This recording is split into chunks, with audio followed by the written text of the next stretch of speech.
Muungano wa makanisa katika mji wa Kitengela, kaunti ya Kajiado, wamejumuika kwenye matembezi ya zaidi ya kilomita 10 kuadhimisha sikukuu ya vibanda ambayo huandaliwa na Wakristo kuhubiri amani kote duniani kwa siku 7.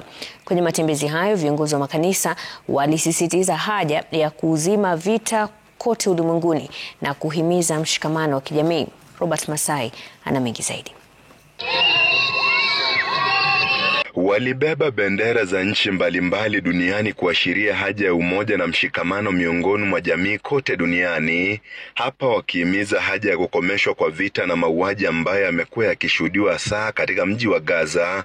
Lakini tunashukuru Mungu kwamba hiyo maneno ya hostages sasa imeisha. Hiyo ni shukrani kwa Mungu kwa sababu after 2 years Mungu amefanya miracle na hostages wamerudishwa. We pray for the peace of Israel, and we pray that there will also be peace in Gaza and every other place.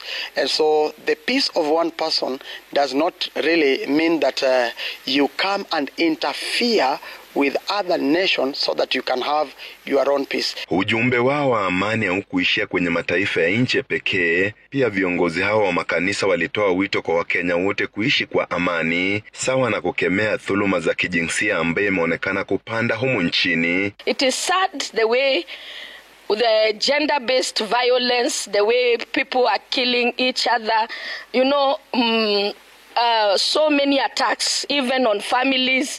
It is very sad. And all this is because the word of God is missing in this world. So my take is, we go back to the word of God. Wanadamu hatuwezi kuendelea bila amani. Huwezi kutembea ukaenda safari bila amani. Mimi ninasema kila mmoja atafute amani na mwenzake. Bible inasema tujaribu sana kuishi na amani. Kadhalika walitumia matembezi hayo kujirudi kuhusu mienendo ya makanisa nchini, wakitaka makanisa yote nchini kuwa mfano bora kwa kuendeleza mahubiri ambayo yanaelekeza jamii. Mimi ninapeana hii mwaliko kanisa la Kristo Kenya na Afrika mzima, turudi katika sherehe za Mungu, tuachane na sheria ambazo haziko kwa Bible. If we go back to the Bible, we are not going to have hizi problems zenye watu wako nazo katika kanisa.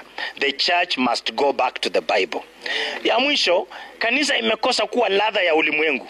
So you find that hata hizi gender-based violence, hata hizi unrests ziko katika makanisa. Sherehe ya vibanda huandaliwa na Wakristo kote ulimwenguni kupasisha ujumbe wa amani kwa lengo la kuzima vita na mauaji.